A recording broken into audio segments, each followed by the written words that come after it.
But I'm just going to point out that you absolutely should not ever give your dog wine. Anyone who's watched it will know what I'm talking about. And when you do watch it, you will understand. So never, never, never let your dog drink wine. And I'm looking at you, Jessica, from Love is Blind. I mean, you also shouldn't lead someone on and lust after someone else's fiance, but I'll just keep it. Wait, dog what? related. Now I have to watch it tonight.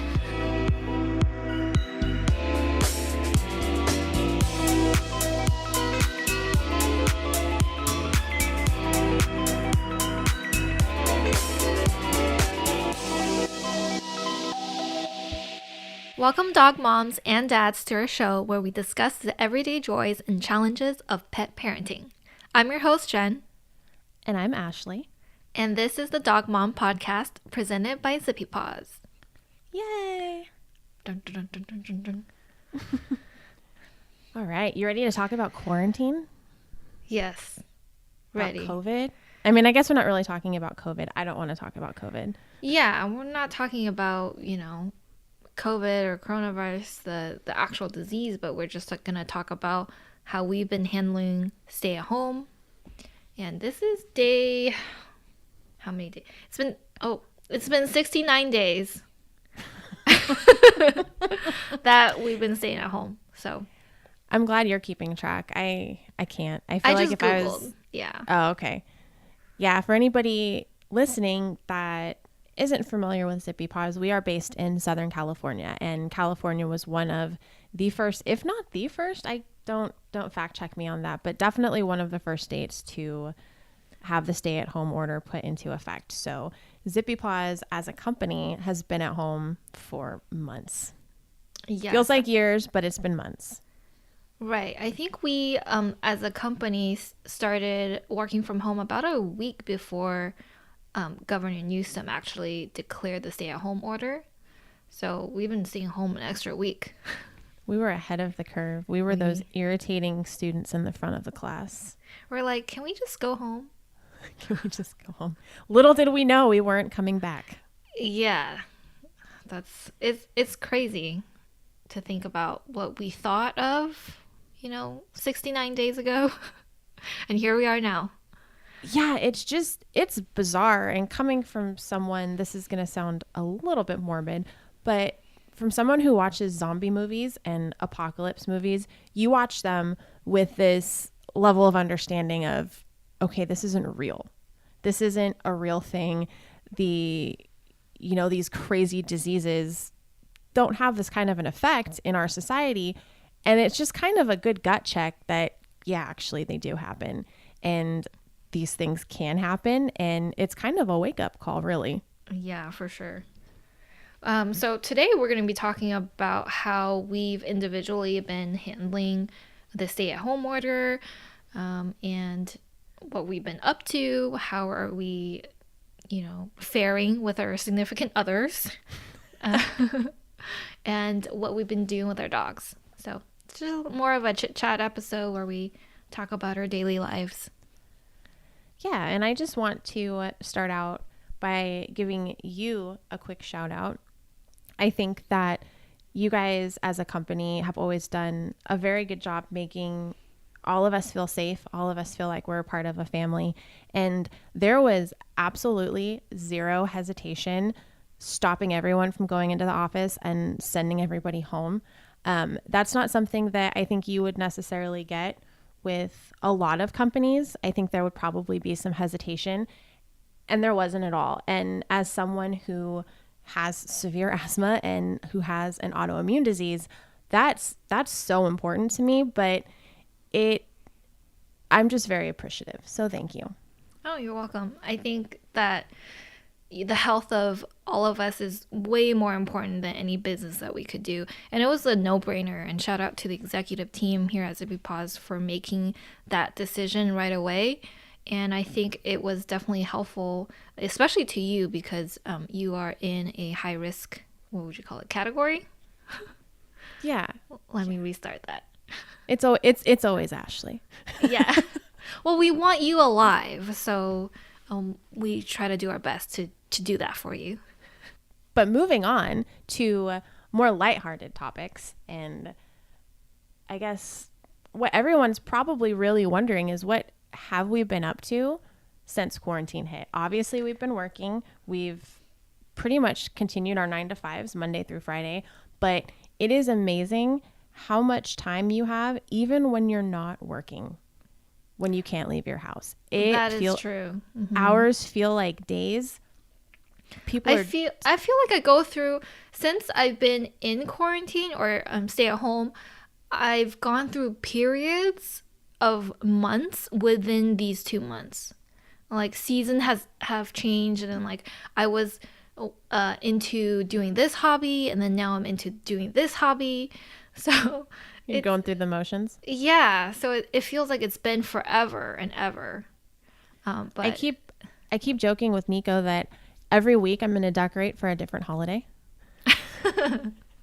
So next week it'll be Halloween. Then we'll move into Thanksgiving. Then we'll move into Christmas. And I'll probably just keep my Christmas decorations up until Christmas actually. Until happens. Christmas. Right. That I did hear some advice in the beginning of the quarantine period, when everyone's moods were still, up and down, and we weren't sure of how to handle the situation. I heard someone recommend that you should have a different theme every single week, so there's something to look forward to, and then each week is a little bit different, so you're not stuck in that, what day is it, I'm still in my pajamas from 4 days ago, that kind of feeling. And I didn't actually get to do it, but I think that's really smart, and it really, if you have kids too, probably that will give them something to look forward to. Like this week is sushi week, or like Japanese themed, and then next week would be like another like Mexican theme, and you guys make tacos or something. So I like that. Yeah, it's not exactly the same, but Nico and I have really tried to set aside date night every week, which takes a different meaning when you're with someone 24/7, because he is obviously also working from home. And not only is he working at home, we work in the same home office. So I would just like a pat on the back for that, because we have not killed each other yet. You guys sit next to each other or across from each other? He wanted us to sit across from each other, and I had to draw a line. I get very into my work, and I need a certain amount of, I don't want to say space because that sounds so bad, but I need a certain amount of concentration. So having someone this close next to me as it is already a little bit tricky to navigate. But we've honestly, I joke about it a lot, but we've done very well through quarantine. But we've established a weekly date night where we try to just turn off our phones, plan something. Last weekend we did outdoor camping in our patio, just to kind of switch it up a little bit. We go out to eat a lot when we're not ordered to stay at home, and it starts kind of bringing you down when you're seeing the same walls, you're seeing the same things. So along the lines of having a theme for the week, I think that the date nights have really helped us. Yeah, that sounds nice. Outdoor picnic.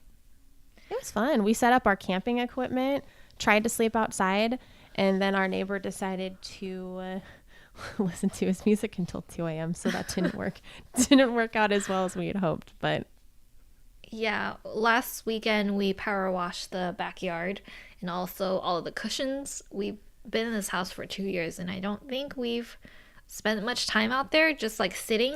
Like we spent a lot of time doing gardening and all that stuff, but not just like sitting and enjoying a drink or eating outside or anything like that. So we did that for the first time last week, and it was really nice. I don't know why we don't do it more often. That's kind of how we feel. There are spots within our home that we haven't really enjoyed. Obviously we enjoy them more now, but it's been eye-opening for sure, and it's made me appreciate my space. Yeah, I feel like I've enjoying the opportunity to be a homebody, because usually I have cabin fever and I like to go out and I like to be outside. I like to go to restaurants, bars, like concert venues, go hiking, and I never like to be cooped up at home. So on a Saturday or a Sunday, if I don't go out at least one time during the day, I just get antsy, right? I just want to go somewhere. I'll just go out and grab boba or something. But this is like forced me to be a homebody, and I'm kind of enjoying it more. And I don't really, I kind of look forward to the weekend now, where I just stay home and do nothing. So have you made banana bread? I'm sorry, I have to ask. I have not made banana bread, but I did try baking again. I am not much of a baker, and so the verdict is I still don't like baking. So I'm gonna leave banana bread to all of you people because I can't do it, and I don't enjoy it for some reason. It's so funny because I typically do enjoy baking. I actually really like baking. I really like cooking, and I used to bake banana bread really frequently, and I have not made it once since we've been stuck at home. I have made the TikTok coffee or dalgona coffee. I don't know how to say it, but I have made that twice. So I feel like I'm pretty on trend with, I'm hip now.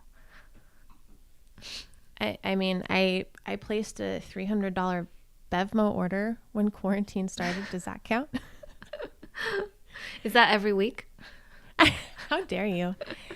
It's funny because I was talking about this with a friend the other day because ironically, one of my old friends from high school moved into my old apartment. So if there's ever a package that gets delivered to my old address, she's able to pick it up. And so she got a box from Target that I had no idea what it was. And she texted me. She goes, "Hey, I have one of your boxes here." I was like, I didn't order anything, which is shocking for me. Finally got around to picking it up. And it was a box of potato chips that I had ordered the week that quarantine started. And it just got there now.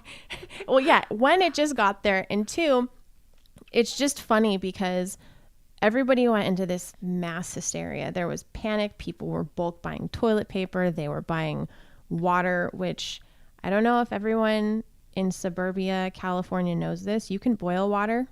You don't need to bulk buy water in the event of an actual emergency.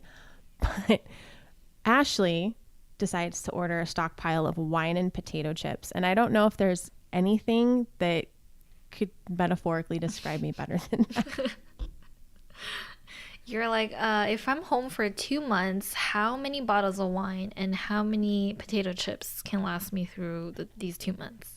You're like calculating in your mind. Right. Although I don't think I've actually had that much wine. It got really warm pretty quickly after the stay-at-home order went into effect. And I'm not a wine drinker when it's hot. Can't do it. I bought a blender for that purpose. So now I have frozen drinks instead. Right. Frozen margaritas. And frosé. I made frosé for the first time the other night. Yeah, frosé is actually really, really good. I made it the first time about a month ago, and I haven't made it since. I've been making more smoothies. I've been making a smoothie a day, and I'm not gonna lie, I'm pretty good at it now. And I got the ratio of frozen fruit to fresh fruit to milk to yogurt. I got it completely down. Maybe I should like post something online to give you guys a recipe. I feel like people are gonna ask about that. Okay, I'll post it online and you guys can try it. I'm all about that smoothie life. We did. For anyone out there who thinks that I might potentially be an alcoholic, we did not get a blender solely to make margaritas, although I do call it a margarita machine. But we have made some pretty good smoothies too. Have you tried making soup in those blenders? I have. Ooh, how did this turn out? So good. So this blender has a setting that keeps food warm. So I can blend it, and I can blend it directly out of the pot, which is really hard with the blender that I had before this one was like 10 years old. It was very old, didn't have any new technology. So you had to, if you're cooking soup, you had to cook it and wait for it to cool down or else use an immersion blender. But this new, wonderful, beautiful creation that I have, I can pour the steaming hot soup directly into it and blend it up. And it is fantastic. Nice. You might have to link that just for me. I will link that, and I will link, if you want, or if anybody's interested, a cool recipe for cold soup for the summer, gazpacho. Nice. Which is the first thing that I made with it. I don't think I've made cold soup myself, but I'm I'm excited to try. I have a really old Nutri-Bullet, or the one of those small blenders, so I don't know if that will work, but I can try. You just have to do steps. Maybe I'll just make some and deliver it to your doorstep and run away. I mean, ooh, I have some coffee jelly that I made. So my friend got me a boba book for my birthday, and I have been making all of these teas and boba drinks and all the accoutrements too. So I'm doing coffee jelly, and I'm going to do matcha jelly and egg pudding next. So Ooh. I've been really busy. Okay, the coffee jelly takes a long time because you have to make the cold brew, which takes a day, and then you have to make the coffee jelly, and it has to set for overnight, 12 hours. So actually enjoying the coffee jelly takes like 3 days. Can you learn how to make cucumber jellies for me? I have not heard of cucumber jelly, but I'm sure it's like the same. It has to be the same process. Yeah, I'm gonna look it up later. Cucumber jelly. So how have the pups handled stay at home? They're loving it. I feel like that's every dog in the world is just so ecstatic that its people are home every day.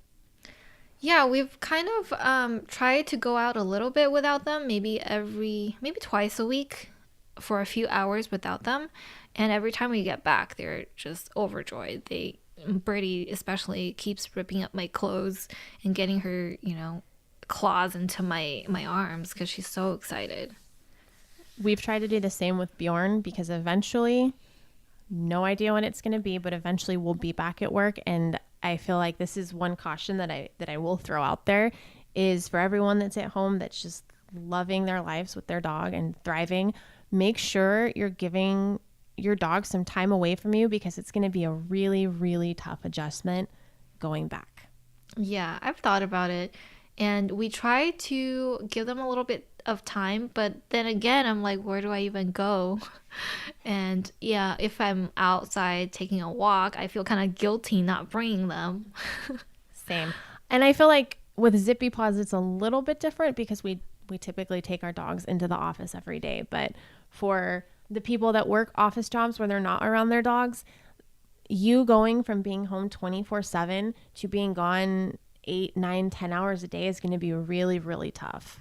Right, yeah. So we do recommend going out for an hour or so or a few hours every few days just to give them, so that they're still aware that, okay, my mom and dad still leave and they come back and it's okay if they leave.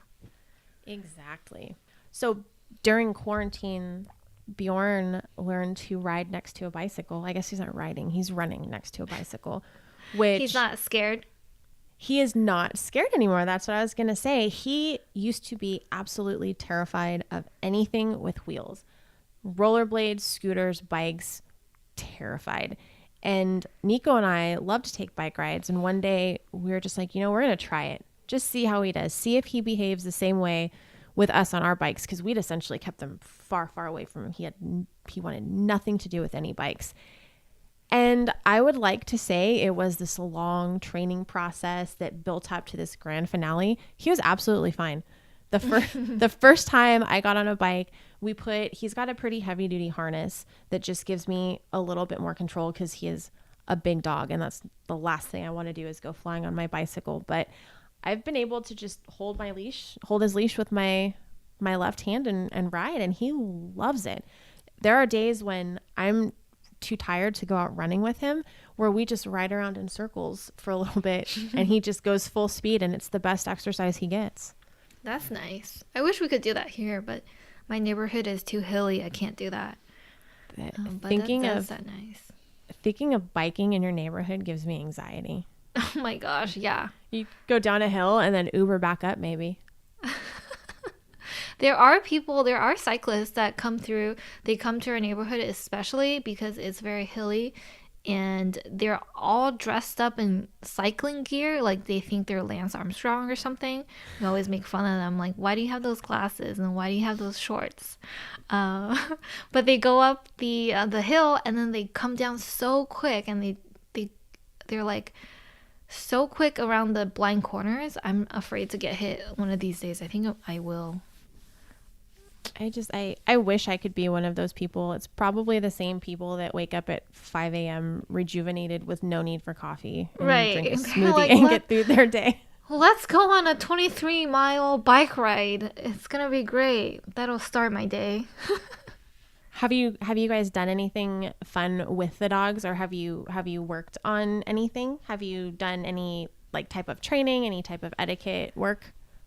Yeah. Well, we haven't done anything specifically like tricks or anything. Oh, actually, we taught Birdie how to play dead. Like we tell her to go bang, and she goes on her back with her feet up. But she doesn't do it all the time, so we're still working on it with her. It's not like, you know, you work on it one day and she gets it right away. It's a consistent. We have to do it over and over again, and not too many times during the day because she'll get sick of it. So we worked on that, and I'm working on leash etiquette with Birdie because she does tend to pull a little bit when she sees distractions. When there's no distractions, she's fine, but when she sees dogs and, you know, other animals like squirrels, she'll jump and pull. So I'm working with her on that. It's work in progress. You can hear her barking right now. She knows you're talking about her. Yeah, and then I'm also working on holding things in her mouth. So for pictures, I can post a couple of pictures, but she's doing really well in that. She can hold a toy, she can stay, and she can look at me. So I'm really proud of her for doing that.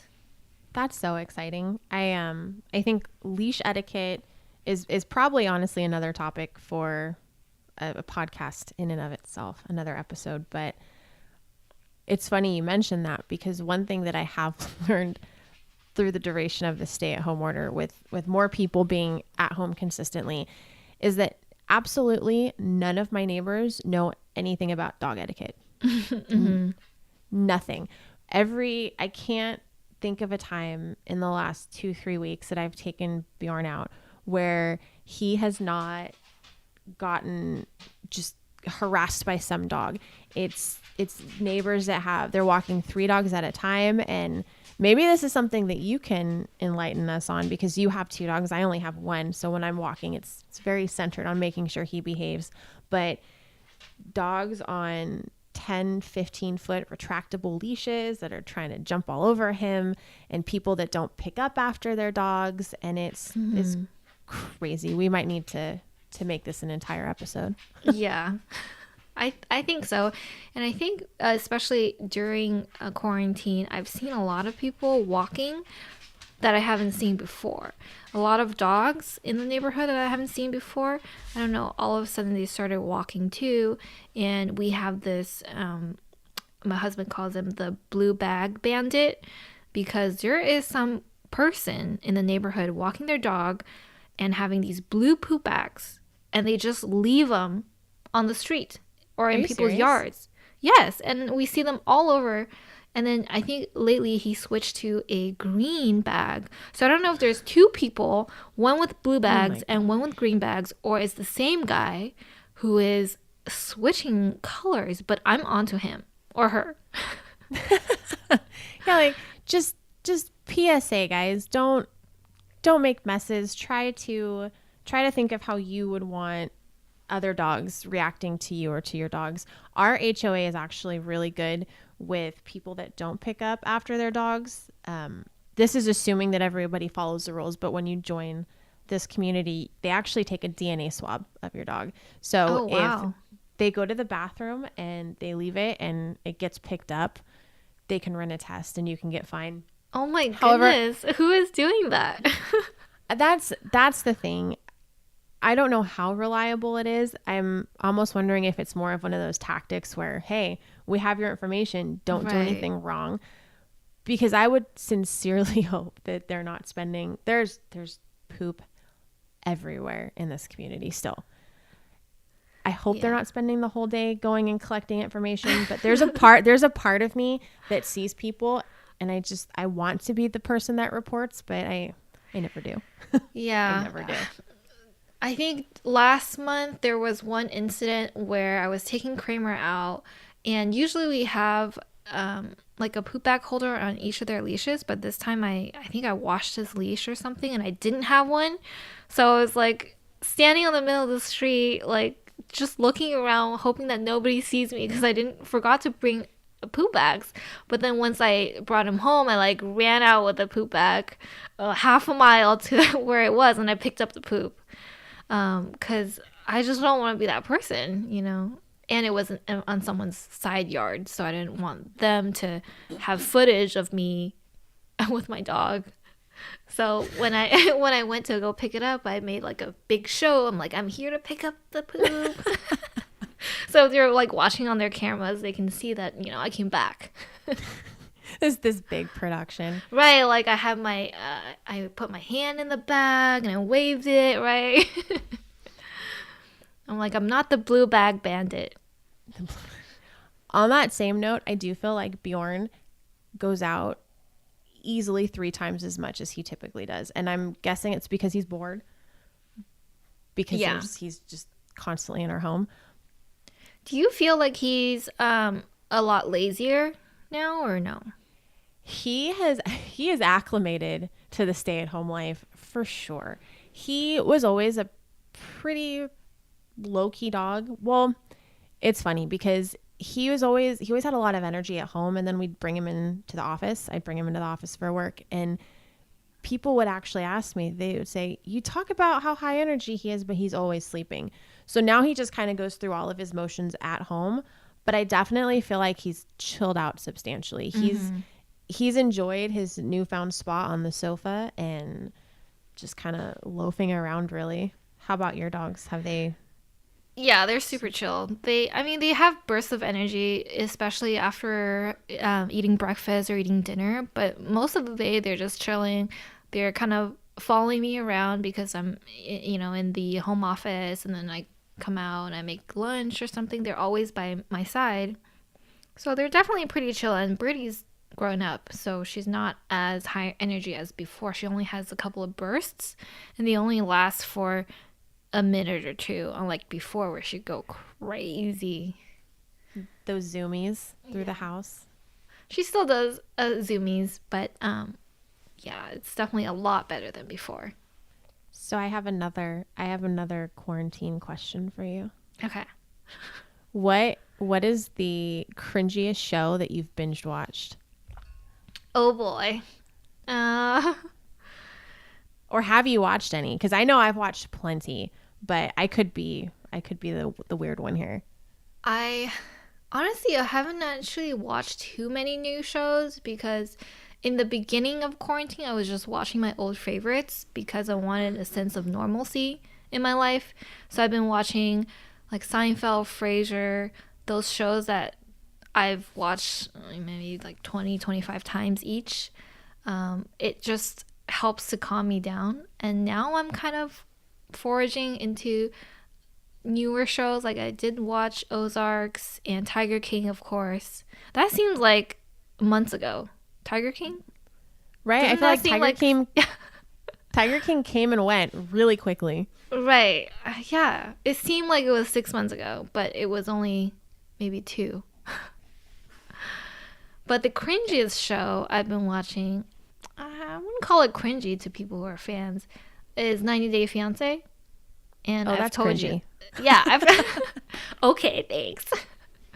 But we've been really obsessed with the Before the 90 Days spin-off. We watched all the seasons, and now every Sunday I'm anticipating the newest episode. We just started Before the 90 Days because of you, actually. I think we were talking about the original, but we got distracted with Love is Blind. Oh yeah, I've been meaning to watch that too. And that, oh my gosh. Is it good? Is it worth a watch? It's definitely worth the watch. It's, again, for anyone that is a fan, I call it cringe, but just know that I stayed up until 1 o'clock in the morning 2 nights in a row watching it. So this is not a judgmental call. But right. I would like to say it It's not a spoiler alert, so don't worry, anybody out there listening who hasn't watched it yet. But I'm just going to point out that you absolutely should not ever give your dog wine. Anyone who's watched it will know what I'm talking about. And when you do watch it, you will understand. So never, never, never let your dog drink wine. And I'm looking at you, Jessica, from Love is Blind. I mean, you also shouldn't lead someone on and lust after someone else's fiance, but I'll just keep it. Wait, what? I feel like I'm pitching this show. I feel like I'm pitching the show.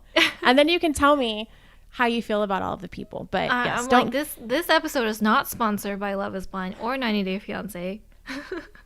But if you want to sponsor don't give your us. dog wine. I don't know if I want to be sponsored by 90 Day Fiancé. That's true. It's so trashy. But I love it. Yeah. I got my husband hooked on the show too, and one day, it was in the first season, I think, and I was working and I came out and he was watching the show by himself. That's betrayal. That yeah. I don't want to say that's grounds for a divorce, but I will point out that Nick knows better, and I know he listens to this, so. It was just so funny because us both, like, we're not the type of person to watch these type of shows. Like, we like documentaries and we like more drama shows, and we don't really watch these reality TV shows at all. But I think we saw too many memes about Ed and Rose, the couple from season 4 of Before the 90 Days, and we're like, okay, we have to watch his parts. So we watched all of their parts on YouTube, and then we're like, we need more. So then we watched the season, and then we went back to season 1 to watch everything. Isn't it amazing how that works out? Because I feel like that's how Nico and I are. I love a little bit of like that girly television, but more in a fictional sense, I guess. And I feel like from Tiger King to Love is Blind to 90 Day Fiancé, every time I sit down now in front of the television, Nico goes, I don't know how you get me to watch this. And within 5 minutes, he's just as hooked. Yeah, they're good, right? And then they're the ones getting all upset too. They're like, how could they do that? Like, he's so trashy, and they have all this commentary. So here's a side tangent then. Not necessarily directly COVID related, but do you think, so the whole premise behind Love is Blind is they meet these significant others in pods. They don't see them. They go on essentially like multiple blind dates, and they connect with someone, and eventually the person they connect with has the opportunity to propose. And then from there they have, I think it's like 30 days till they're married. Do you think, and I asked this because Nico and I had this whole conversation, do you think that if you had met Nick in that situation, that it would have gone the same way? I think we would have gotten together anyway, even if we didn't see each other or we were long distance. I mean, we were long distance, but longer, where we're different countries or something. I think it was still happen because we just meshed together so well, and we just finish each other's sentences, and we have the same values, and we think the same way. Like, we're just like two of the same person, but in different bodies, I guess, and we prefer the same things. So I think even if I didn't get to see him, like, I would still want to be with him. So I can see that. I can see that, and I can vouch for that. And I feel the same way. It's funny because when Nico and I started dating, he lived almost an hour and a half away, which doesn't seem like that big of a deal, but sitting in California traffic for an hour and a half just makes it a little bit tricky to spend a lot of time together. So we would watch Netflix together and talk on the phone at the same time. We'd be like, okay, push play at this time. And it wasn't exactly the same, but it was very, very similar, where you just spend a lot of time having conversations. But right. It's amazing how these garbage TV shows elicit. We've had decent conversations over them, honestly. Yeah, we kind of talk about your relationship and not talk about yourself necessarily, but talk about relationship as a whole, and we do compare ourselves to them. Do you feel like you compare yourself to them, like your relationship to theirs? Oh, yes. Oh, yes. And then there's that high and mighty twist of, well, why didn't you just do this? And why didn't you just do that? And then I look over at Nico like, you did that though. Yeah, exactly, right? So Excuse me? when you're watching somebody else, you're like, I would never do this. Oh, that's but if you really think about it, we've all gone through those type of relationships in our life, and I've been in relationships where it was toxic, and I've said some things that I would never say to Nick today, either because I'm older or he just doesn't make me say those kinds of things. Yeah, to see that play out with other couples is insane. Have you learned anything new about your husband during quarantine? Oh, I have to think about it. Oh, there was something new that he liked or something, and then I found that I can't remember. I'll get back to you on that. What about you? I don't know if I've necessarily learned anything that I didn't know. I know. Oh, actually, I take that back. I think that my boyfriend might be the only accountant that I've ever met that listens to blasting black metal while he's working. While he's working? While he's working, he works for a fairly large company, and he's processing checks, he's handling the books, and I just hear this thrashing in his headphones, and he's just going for it. Every once in a while he bangs his head, and it just cracks me up. I'm assuming he doesn't do that in his office. He's very, very conservative. That's funny. He's like in a suit and tie at his office, and he's just like head banging away. But yeah, every once in a while I look over at him, and he's wearing a Black Dahlia Murder shirt and banging his head, listening to just the heaviest stuff that I've ever heard while doing accounting work. Cracks me up. That's funny. So what would you say has been the biggest, or what are a few of the biggest revelations that you've had throughout the entire stay-at-home process? I think it's important to talk about it from a realistic standpoint, but also from a positive standpoint. I think you and I especially are very lucky in that our financial situation hasn't been drastically affected. We've been able to keep our jobs, and we're able to kind of look on the positive side of things. Have you learned anything about yourself? Have you learned anything about, anything really? What's the big takeaway that you have?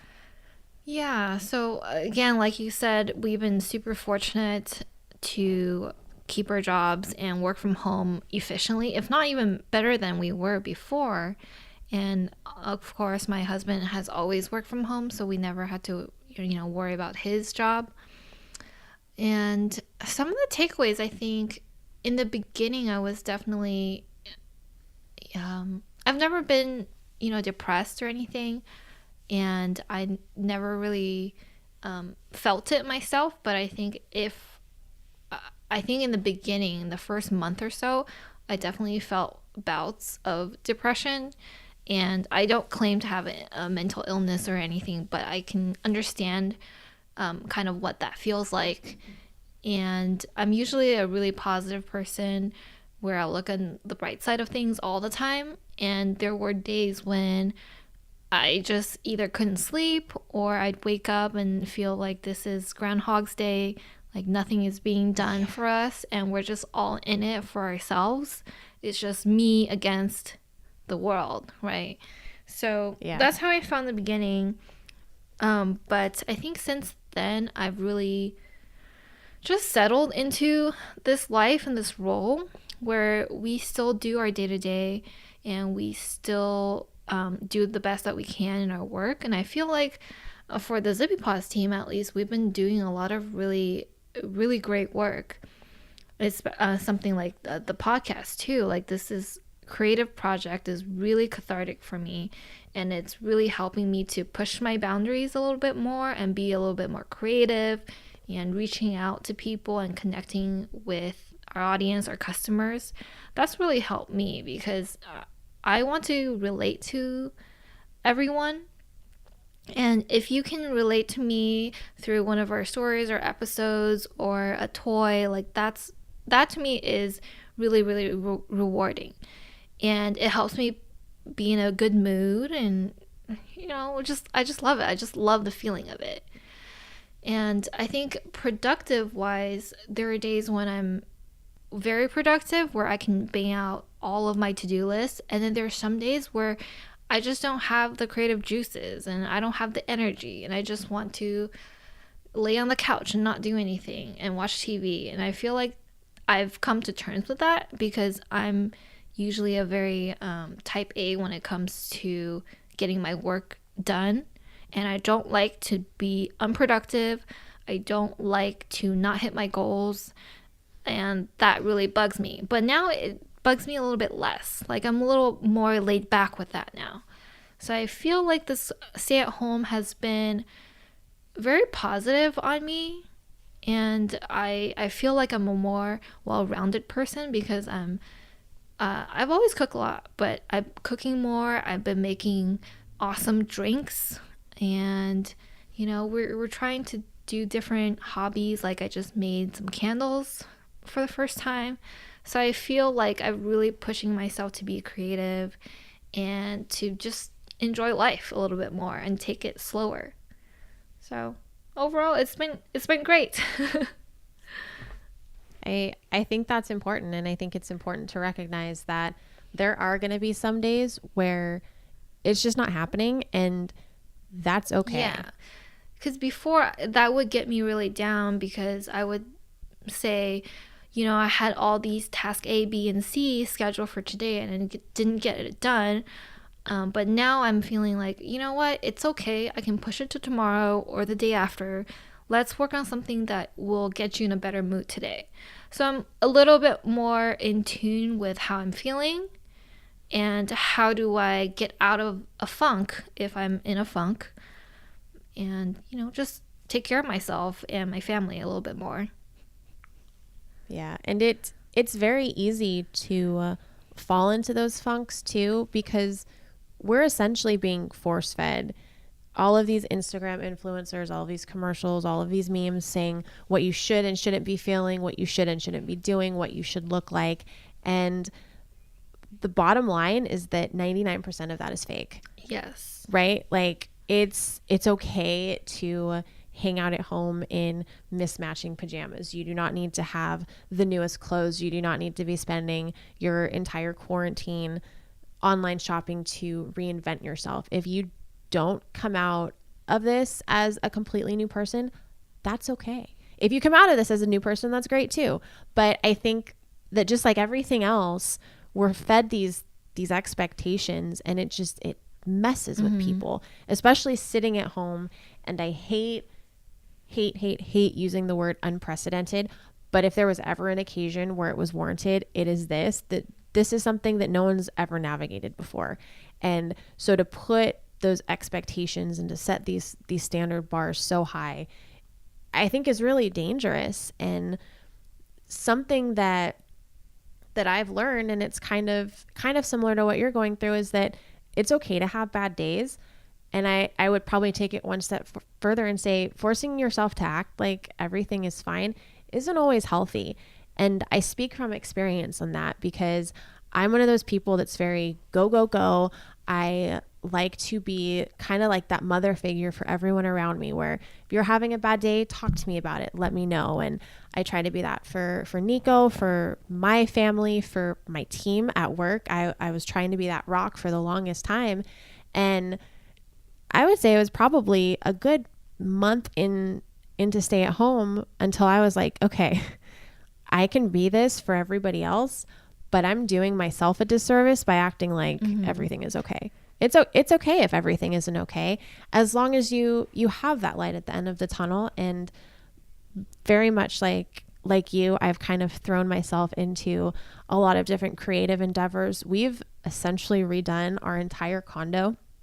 We've painted every room. We've wallpapered. We've kind of worked with what we have. I love interior design, and I feel like that's kind of where my creativity comes out. I've started a book that I've talked about writing for quite a long time. And I think another important thing that I've learned is to just simply be appreciative of what I have. and also to vocalize it. I didn't realize how lucky I am to have my significant other until I was kind of thrust into this.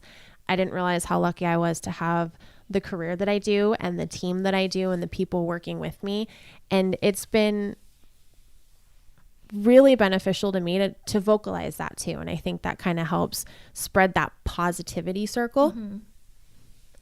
And then on a more real note, my other big takeaway from this is that I spend way too much money on coffee shops.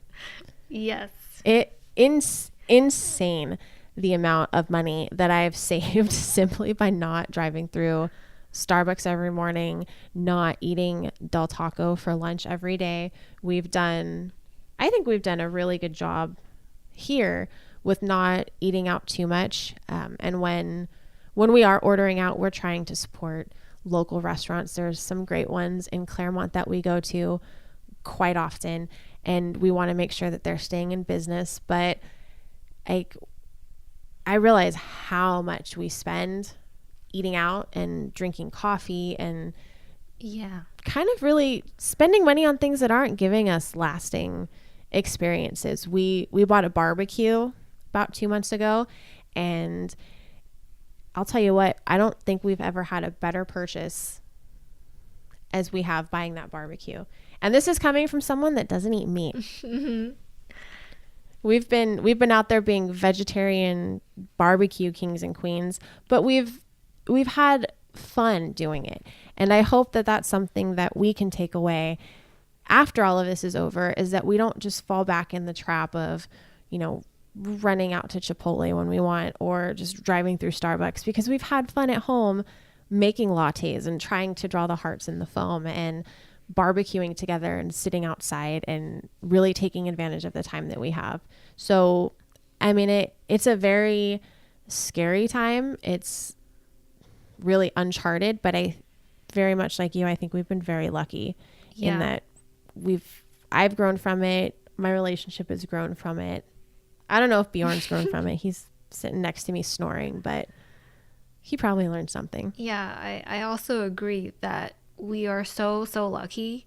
And throughout the whole thing, like you talked about making coffee, and I think that's a really nice bonding moment, because sometimes my husband and I make drinks or together, or most of the time I'm making the drinks and I'm making him drink it and telling him that he needs to give me feedback. And he's probably like eye rolling, but he wants to support me. Who asks for feedback on their lattes? Well, I'm making a lot of drinks that I haven't made before. Like I made this Japanese cola coffee with cold brew the other day, and I had a salted buttercream topping on it. So I wanted his feedback, and I mean, it's new, it's different, and it's like a nice bonding moment where we can share it together. Whereas before, I would just do like a quick drive through the coffee shop at 2:30 on a weekday, or I would come home from work and I'd get some boba on the way. It's not really like, it's a small satisfying, it's like the first sip is satisfying, right? But then when you're making it at home, the whole process and getting the ingredients and preparing, it's more of like a ritual, and it's so much more intimate. Yeah, it's intimate, and then you get to share it with whoever you're making the drinks for, and I think it's awesome. And I have to share it on social media, of course, so I get those likes. Right. Yeah, I think that would be something that's nice. I think when all of this is said and done, the workforce in the country is going to change, and how we view work. And if there was anything that I could hope that the country would really take into not in consideration, but would really learn from, is that I've had to, again, I'm a very go type of person. So working from home is very tricky for me, because I tend to start earlier and work later, and that's not good. That's not healthy. There's a time and a place where you need to, but not all the time.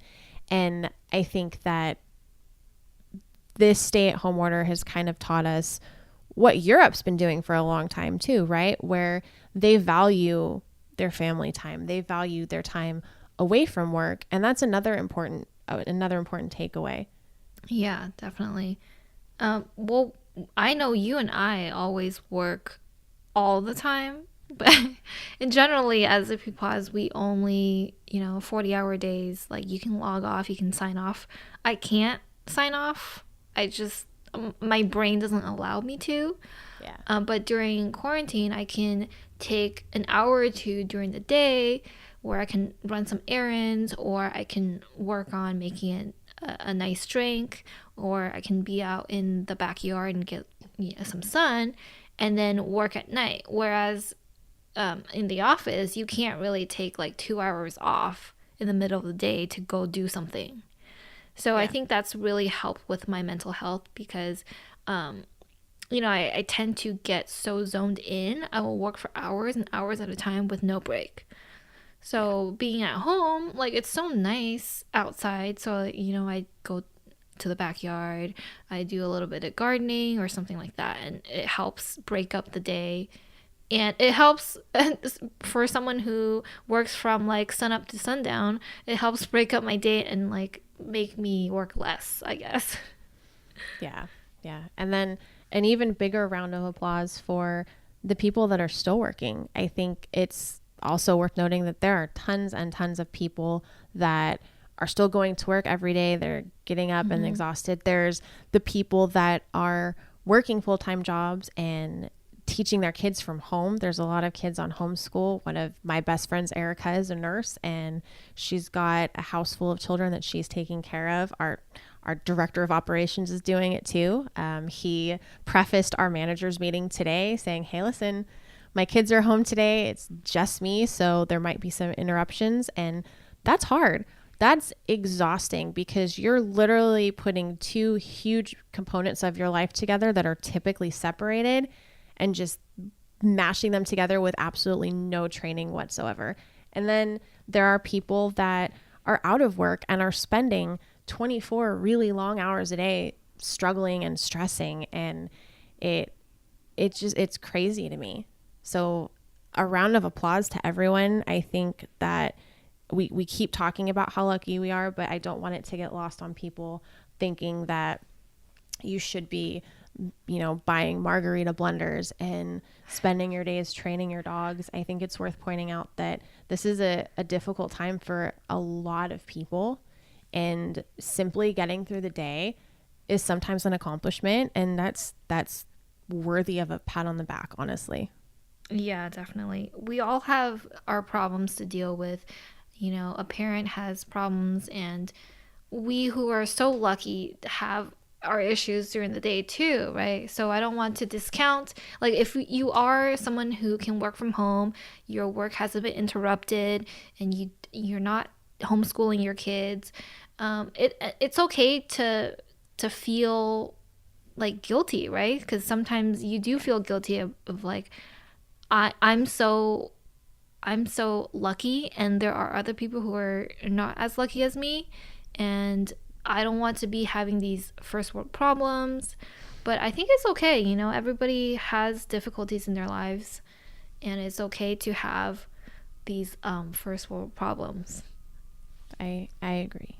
And just if you're feeling guilty, try to channel that guilt and just check in on somebody. That's I do that a lot, where I remind myself how lucky I am, and I know that there are people that I love and that I care about that aren't even necessarily struggling. They're just going through a different situation, and it never hurts to reach out and be like, hey, I miss you.